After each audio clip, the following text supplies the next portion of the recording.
Holy! Y'all kids, it's gone bad. Y'all keep getting the coolest Getting the clips. coolest clips. That's so true. Oh my goodness. Hey, I am probably gonna go back later when we're done with this event, and I'm gonna watch that Dragoon LB on the 50 because I don't know how two people flopped when a Paladin LB came out. Yeah, So the phalanx. I'm thinking they were out of range. I don't know. I couldn't tell because, as we all know, inclines in PvP, well, they suck. So it's just like it's not a very good system in my humble opinion. So Yeah. but I'm guessing that because the White Mage and the Summoner were both on the incline, that the buff wasn't given out, and then maybe they just didn't see the LB, and boom, there goes the damage. Yeah, I mean, the thing is as well, you had Gitson also throwing out Roar. I noticed Reed had the debuff on him as well. So, I mean, it was probably also another case of just the classic, old school Endwalker, Warrior, Dragoon, LB combo, where, hey, the only thing that stops a Dragoon LB is a guard, but what if you didn't have guard? Boom. And that being said, that should have still really only affected maybe one person, or like maybe a couple, or two maybe, because you would still get a cover on someone else, right? And yeah. Honestly, it just went to like a 4-man wipe to finish off on the last fifth man. I fully expected that fight to go in favor of Umbra because they had a Paladin LB and Baka had already burned his, and then when you get an unexpected turn like that, it just kind of blows your mind, right? So absolutely. It just instantly turned in favor of Team Astra again, and they just carried momentum with them for the rest of the match. Yeah, exactly. Like, honestly, I would dare say like that was a shocking match. Again, like back and forth. Like, I'd like to remind you as well. They, Umbra took that back from what was it, like a 70% deficit as well. Yes, so again, crazy. 70. Yeah. So, shout out to both teams. Y'all played incredibly well. That was another great set to see. John is pulling up the teams for our third set here. On Astra, looks like we have Susake, Microwave, Kuro, Chili, and Noodles. And on Team Umbra, we've got Urusai, I believe is how you say that. Baka, yep. Lionaire, Youngie, and Katie. It is not to be too mean, but it is very funny seeing you sort of like try and meander your way through the Japanese pronunciations. Unfortunately, we are all weebs in this game. Yeah. Anybody who plays Final Fantasy XIV is a weeb, and you can't argue with me any differently. So true and real streamer, true and real. All right, real quick. So we've got our teams announcement made. Party finders up. People are joining. Key, hop in as a spectator. I had a command. Exclamation point giveaway. It doesn't seem to be working. Sorry about that, Kunta Storm. But the giveaway is simple. Come down to the Wolves Den, Leviathan, Primal DC. Come send me a tell. Join our event. Participation is all you need to get entered into the drawing. And if fate is on your side, you could win the Magic the Gathering Final Fantasy crossover commander deck. Scions and Spellcraft, which is the Ishtola and Grahatia deck.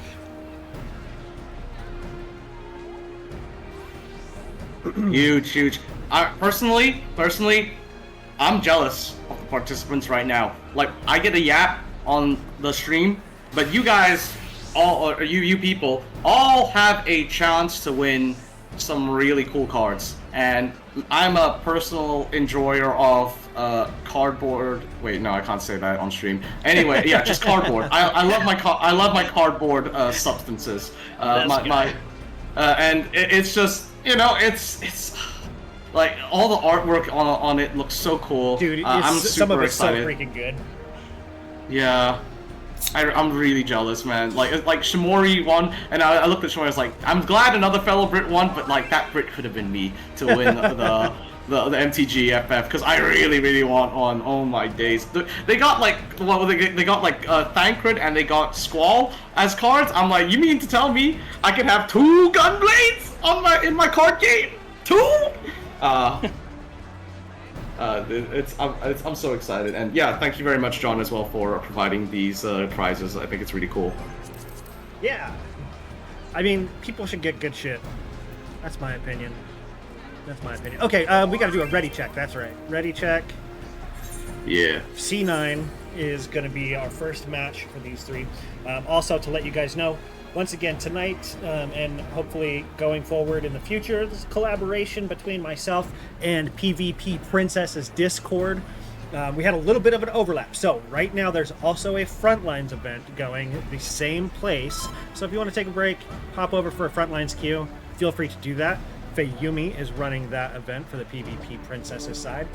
Here in about an hour, when we're done here after we award our prize, we will be raiding over to her channel because her and Masaru from PvP Princesses are doing more custom games, but they're taking the market on meme games and funny rules.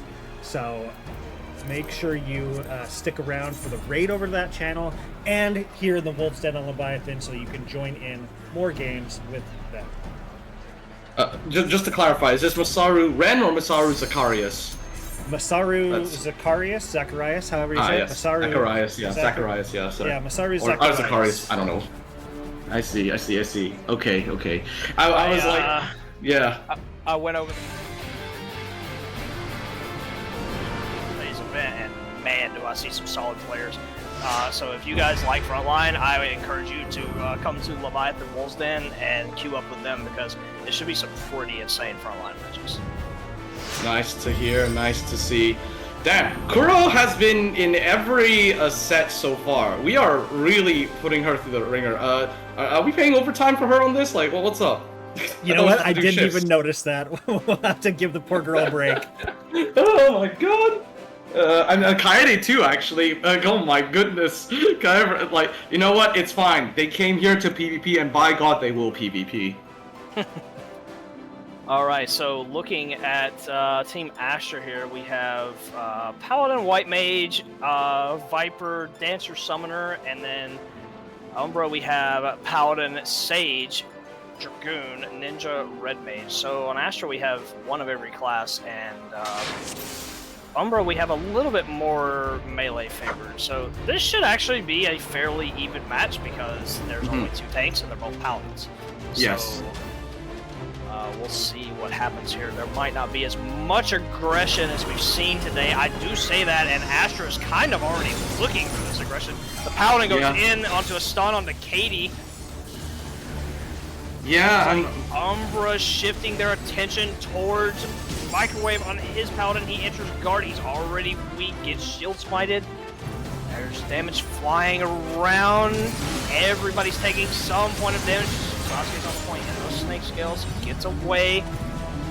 Oh, not many kills happening right now, actually. And no kills happened yet, but Katie's getting fairly low. They have no MP. They pick up the ground pot to live for now. They might be chased down here. Nope. They are being chased down by the Summoner. The Summoner might have a chance to kill, but he gets another ground pot and lives, and the cover prevents Noodles from dying on the side of Astra. There have been no kills so far in this opening fight. Wait, check Microwave. Microwave out of guard, perhaps. Finally. Out of guard. He does have the Sheltron up. He turns no way onto the Ninja with the stun, and the Ninja is first blood. And there we go. It looks like they were just playing for life. Astra now with a bit of a momentum switch up here. Daddy Chili sends out a White Mage Limit Break, and oh, but they're gonna send on him instead. Now he's being focused. No way. The cover is back up and saves the White Mage. Now they turn their attention towards the Katie, who might be a little too deep. Katie's one-shot at guard, and Katie falls down. And now, Leon falls down, and Youngie falls down. The cleave damage out of nowhere lands 4 kills in the favor of Astra for the opener. And now they all go flying in the sky. Whee! Microwave is absolutely cooking right now. Oh my goodness. Is cooking on that Paladin, keeping his team alive, man. They have had no deaths so far. Which is insane, because how many times have we seen all team members of Astra go solo? Oh my god. And Baku tries to go in here, sends out Limit Break. He keeps himself alive with the Limit Break. Fortunately, that Phalanx buff isn't on any of his teammates, but oh, the Sky Shatters up. Katie's looking for something. Grabs the orb on the ground, lands on the Daddy Chili here. Chili is one shot. No! Oh no! Red Mage finishes off the kill on the Chili. And also the Dancer had fallen down. I completely missed that. So now Astra has their first 2 deaths of the game. And Well, make that okay. 3 as the Viper falls as well. And unfortunately, because of the situation, none of the other remaining alive members can use Limit Break because it would just be a bit of a waste here. They will have it for the next 50%, but they are just going to have to give up some free progress here as a result. Yeah, they lost 4 members in that team fight, their first deaths of the match, but now they have Exodia. Even if Umbra gets to the 50 here, which they will. Unless Noodles has something to say about it? Noodle has something to say about it. She's on the point with guard, prevents the 50. Might look for that charm. The charm does come out. She lands it on top of 2. She's barely alive thanks to the cover from Microwave again. And down 2 goes thanks to the charm. What an amazing cover to keep the Dancer alive through their LB animation. And now we get a 4-kill swing in favor of Astra. Masterfully played by both Noodles and Microwave right there. That It was hitting the guard at the exact time. Yep. I think the only thing that Umbra could have done in that situation was play up a little bit more forward to maybe stop that from happening, but honestly, with Exodia, what can you do? What can you do? Yeah, with Paladin cover being available for the Dancer there, they're guaranteed to get out their charm. Best thing they could have done is try to line of sight it. Yep. And Noodles might be in a little bit of trouble here, having to guard early. They are going to go up, as well as... Ooh, nice. Baka getting the feather over here, so now both Paladins have Limit Break ready. They could make something work here if they play their cards right. This could be a pretty stelled out fight. Baka's getting CC'd in, comes the Dragoon Limit Break that doesn't find any damage thanks to Microwave's Paladin LB. The Ninja might be trying to look for something. He sends the Deathlink on to Daddy Chili. The Ninja is rolling, and now the Ninja's looking for the Summoner, but no one is there to help him do damage. In the back, Youngie gets picked. This is still a 1-for-1. It's a very close team fight. Katie and Gar trying to get away from this Viper, but the Viper has its own damage, and now it's a 2-for-1. Oh, man. Yep. Oh, well, now that we entered the last 10 seconds of the match, Kuro and Daddy both have their Limit Breaks ready. And yep, Kuro sends out Bahamut over here, getting a lot of damage going off. But let's see if we can get some follow-up from the rest of the team. Daddy joining the fight a little bit late. See if they send out a good Limit Break. Why am I rhyming all of a sudden? Anyway, they found a kill onto the Paladin, and then to the Red Mage, and then the Ninja, and then the Sage. Team Umbra is crumbling here. The only Katie left alive on the point, getting hit by everyone. They are going to fall soon. They're staying alive for quite a long amount of time. Thanks to Horde Roar, is it gonna be enough? No, and that's the end of this first game. We've had a lot of Cloud9 today, haven't we? Yeah, no love for Volcanic or Clockwork Town. Push John, what's the up with that, crystal. He put weights on the wheel. That's what it is. Where's my 5-man Zant kill on Volcanic so I could go crazy and make everybody's ears bleed? Huh? Where's that? Yeah, well. Let's see where the we wheel need more sends us samurai next. players. It's gonna be Red Sands.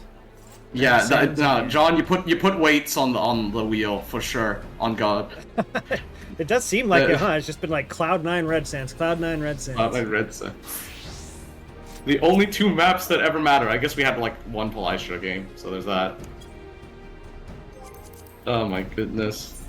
Yeah, I mean, honestly, I wouldn't really necessarily fault any of the plays made by either team. I think they all play to the best of their ability, and there's just some what are you right? what are you gonna do on that 50 checkpoint when your team has 1 LB and the other team has 5?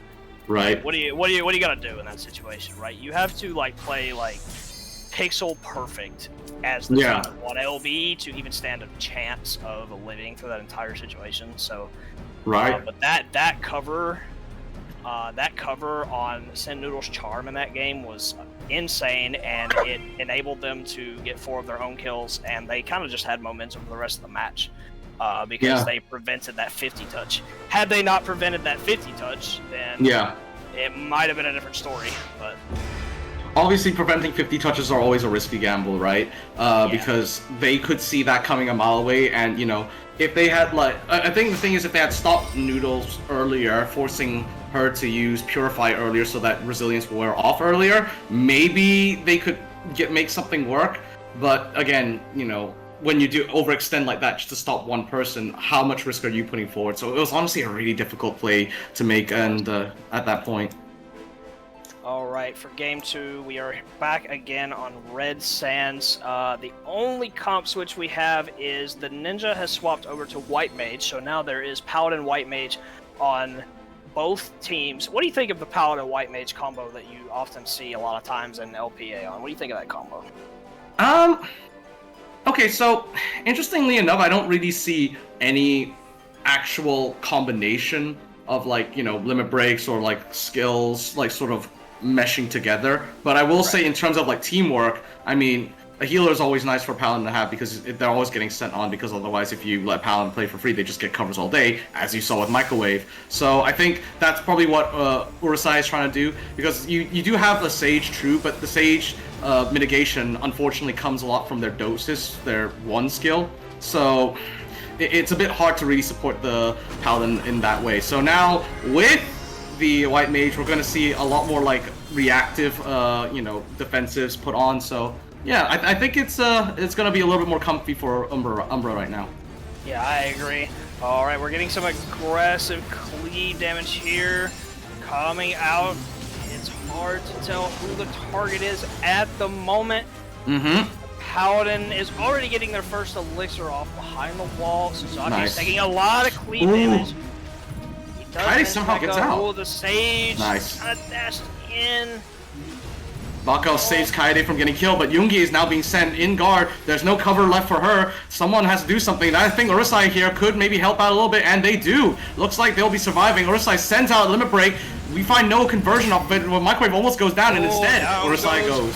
Urusai goes down for first blood, but there's a lot of low MP bars on Team Astra. This fight isn't quite over yet. They just have to land their damage in the right places, but it seems that there's a lot of people spread out trying to reset, and we're not going to get any damage out here. No, unfortunately not.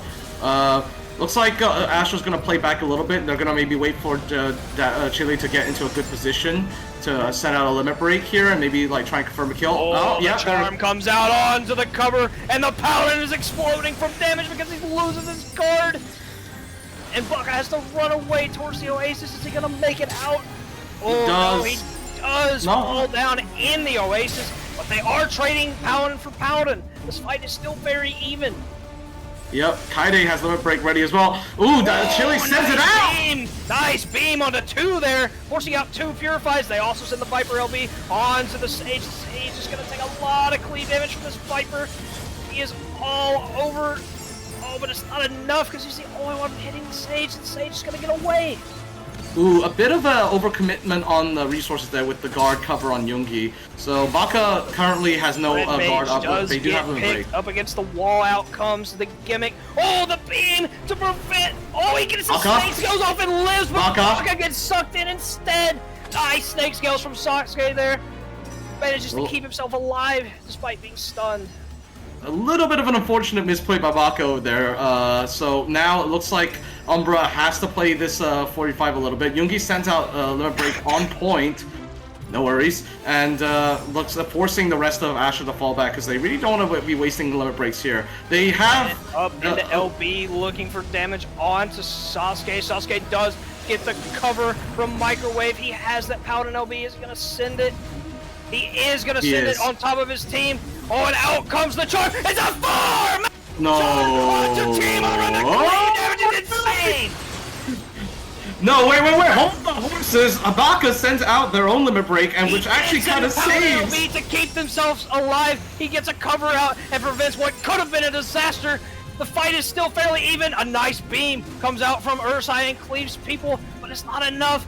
Damage is very scattered. No one else is dying. I'm genuinely surprised how only one person died from that, my goodness, you? I can't believe that only one person died off that 4-man charge. Oh, that Paladin LB could not have been timed any better. Holy, buff dancer.